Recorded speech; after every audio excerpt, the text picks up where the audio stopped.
So hello guys, welcome to my video for today. So dito ulit ako sa Haraj. So i-check ko lang kung magkano yung mga maleta nila dito sa Riyadh. Dito sa may Haraj. Magkano yung presyo. So hindi ko na siya patatagalin guys kasi medyo nagmamadali din ako.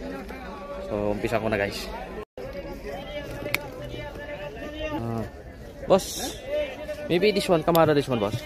This one 80 riyal. 80 riyal. Maybe 60 to 70. So almost this one boss. This one 60. This one 80 riyal, this one 60. Small 50. 50. Ah, okay. Small 50 boss, this one. So 50 naman tayo. Sir, how about this one? Magkano this one? This one 40 riyal. 40 riyal. Oh, 40 only. Also this one 40. This side. But this kind of big size boss? 50 riyal. 50 riyal. Also this one boss? This one 100. 100. Oh, still 100. It's a very good price.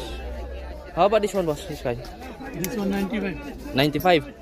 95 your big size. So 95 to 80. So maybe this one 80. This one 65. 65. Also this one? This one 95. 95. Also this one. Also this one, sim 95 This ha? one 50. 50. Oh, mura lang ha? 50. Also this one boss ha? 50. This one 95. 95, okay.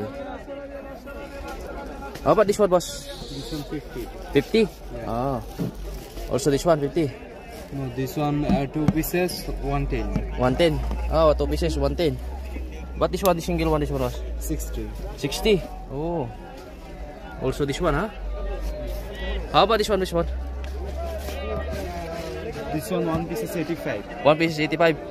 Oh, but this one maybe 100 like this. 90 riyal. 90. Ah, this one the 100.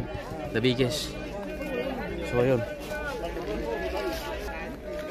So ayun lang guys. I-check ko lang kung magkano yung malita dito. Murang bagahay dito sa Riyadh. So yun kagaya. Ayan. Okay, ito. I-ano natin. So ayan eh. May 50, 40. So yung camera ko. Yan. So yan, binidyoan ko lang sa yan yung mga nagpipreso, mura lang. So hanggang dyan lang aking video for today guys. Maraming salamat guys.